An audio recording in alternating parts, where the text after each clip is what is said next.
Hey guys, in this video I want to show you all my case Whittlers. Um, these are my favorites in my collection. This is my favorite type of knife.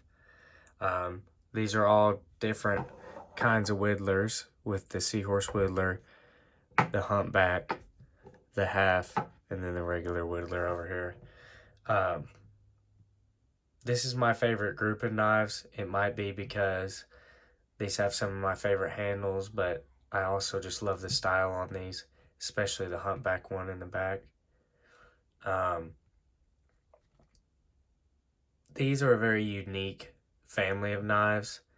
With something like the Trapper, you can't really get more unique than just switching out a blade, taking one out, or just upscaling it. But with this knife, I mean, not one of these knives has even the same frame, and yet they're all considered a Whittler.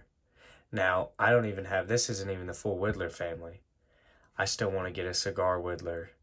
Um, but these are some of the ones that I have. So I'll go ahead and show you the ones I have. This won't take very long.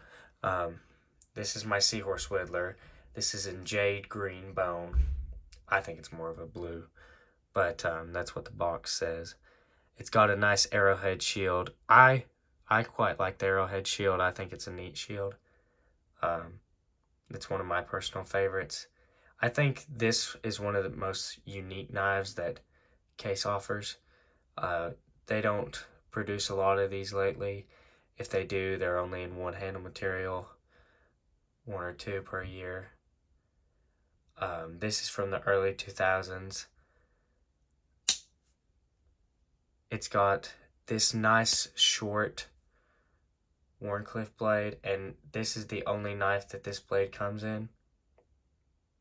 And I think this is such a cool blade with almost that like half circle kind of shape to it with this big nail nick right here. I think it's a very neat kind of blade and very good for opening stuff.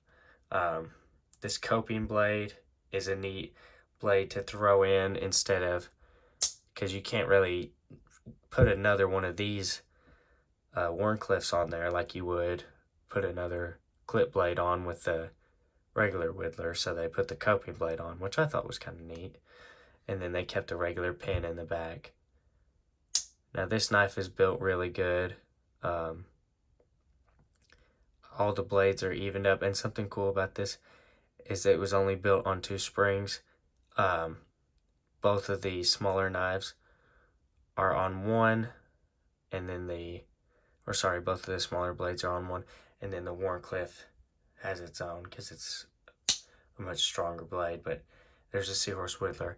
I also think it's very cool the shape of the frame, where it's shaped like a seahorse.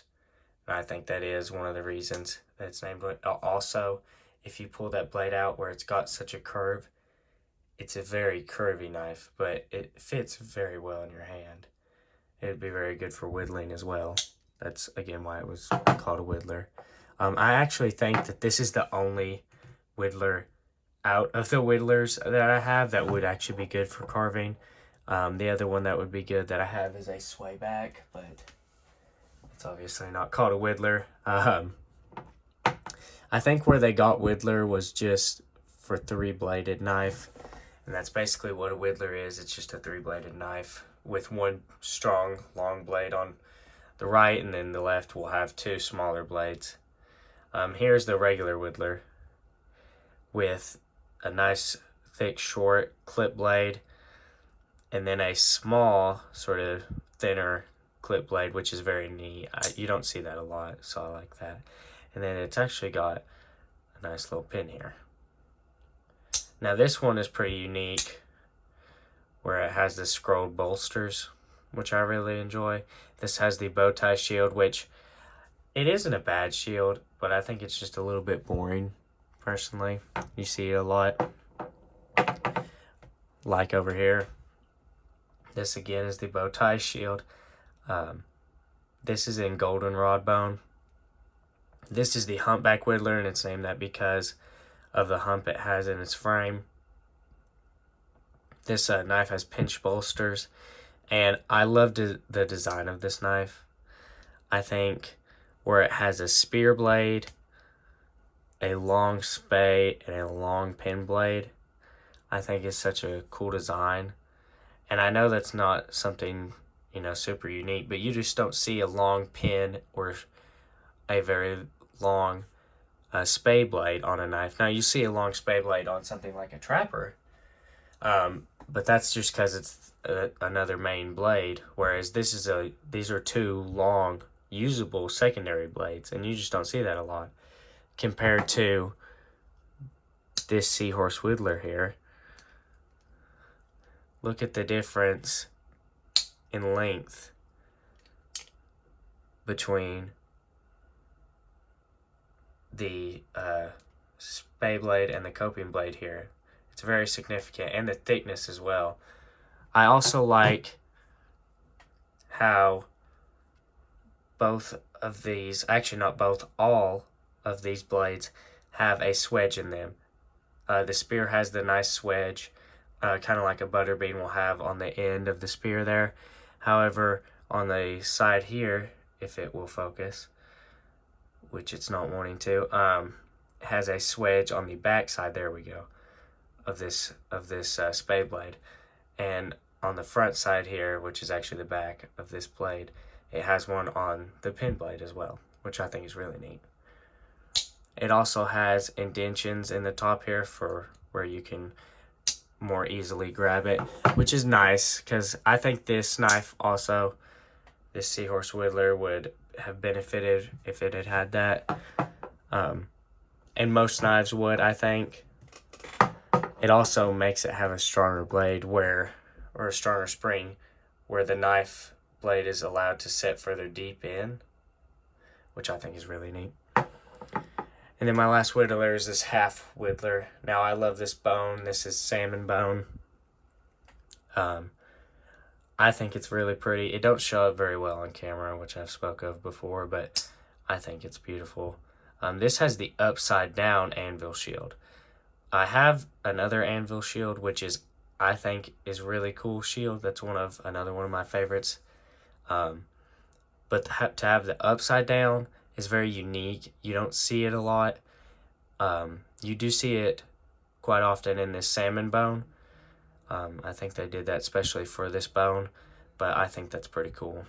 And it has the clip blade and the pin blade. Now, it's called the half Whittler because it's not really a full Whittler. It's missing a blade, right? But it's shaped, the frame of it is shaped like this Whittler here, where it kind of folds down to a point here in the frame, which also helps with blade strength and spring strength. This is a neat little knife. This is much smaller than like the humpback Whittler or the Seahorse, or really any of them. It's a much smaller knife, but I mostly bought this for the handle material. If it wasn't for this salmon bone, I probably wouldn't have bought it. But it has a really pretty bone, and it just adds to my Whittler family here. All I want is the cigar Whittler to go with this. That would be awesome.